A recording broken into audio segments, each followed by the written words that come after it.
আমরা দেখলাম যে হর্ষবর্ধন শ্রীংলা তিনি সাবেক হাই কমিশনার, ভারতের সাবেক হাই কমিশনার, তিনি এটি কথা বলেছেন যে যদি নির্বাচন অবাধ ও সুষ্ঠু না হয় এবং কারচুপি হয় তাহলে তারা ক্ষমতায় আসতে পারে, না হলে তাদের জামাত সম্পর্কে বলছে, না হলে তাদের ক্ষমতায় আসার সম্ভাবনা কম। হ্যাঁ, আপনি অলরেডি বলেছেন। আমার প্রশ্ন হচ্ছে যে আপনিও কি ভোট কারচুপি না হোক বা কোনো ইলেকশন ইঞ্জিনিয়ারিং হতে পারে এরকম কোনো আশঙ্কা আপনি করেন?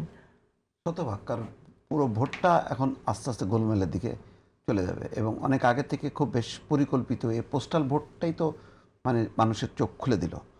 এখানে যদি পোস্টাল ভোটে যদি ইঞ্জিনিয়ারিংয়ের যে আলামতটা দেখা যাচ্ছে, মানে এই ন্যাশনাল নির্বাচনে তো সেই একই রকম পরিস্থিতিটা হবে। এবং আজিজ ভাই যেটা বলল যে ভোটার এক অঞ্চল থেকে আর এক অঞ্চলে, দেখেন এখন বিষয়টা কি দাঁড়াচ্ছে, জামাত তো তার হিসাব করা আছে যে সে মানে তার সাংগঠনিক অবস্থা ভালো, প্রার্থী ভালো, এরকম তার তো জেতার জন্য দরকার 151টা।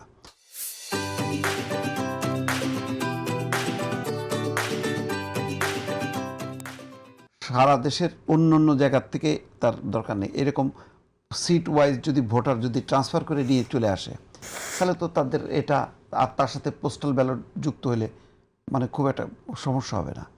এই জন্যই কিন্তু ওই কথাটা আসছে যে একটা অনিয়ম গোলমেলে অবস্থা হলেই জিতবে, আর না হলে ওই 6-7% আপনি 3 গুণ করলেও তো জেতার মতন অবস্থা হয় না।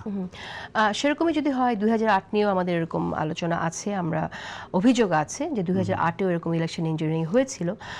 সেটার 2008 সালে আসলে বাহিনী আমি নির্দিষ্ট করে বলছি না, তারা সেটা ভিন্ন রকম ছিল। কিন্তু আমি যে জায়গাটা আসতে চাইছি সেটা হচ্ছে যে বিএনপি তখন কিন্তু কিছু বলে নাই, বিএনপি তখন কিন্তু মেনে নিয়েছে।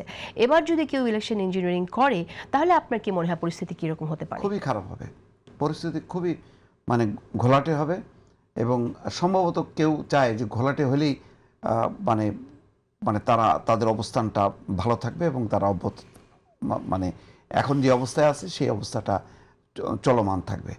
আমার কাছে সেরকমই মনে হচ্ছে। নতুবা আমি কিন্তু পরিষ্কার মানে যেই আলামত দেখছি সেরকম একটা বিশৃঙ্খল পরিস্থিতি হলে আওয়ামী লীগের জন্য সুবিধা হবে ফিরে আসা। পোস্টাল ব্যালটটা এটা সাসপেন্ড করার দরকার ছিল, যে আরো এটা আলাপ আলোচনা করে আরো বৈজ্ঞানিক পদ্ধতিতে ইমপ্লিমেন্ট করা এবং মানে কিভাবে আগে তার কি বলে ওই যে যেমন ইভিএমটা একযোগে তো করেনি, কিছু কিছু ইয়েতে যে এখানে কারচুপি করা যায় কিনা, এই অঞ্চলটা দেখি করতে করতে তারপরে তারা বাড়াইছে।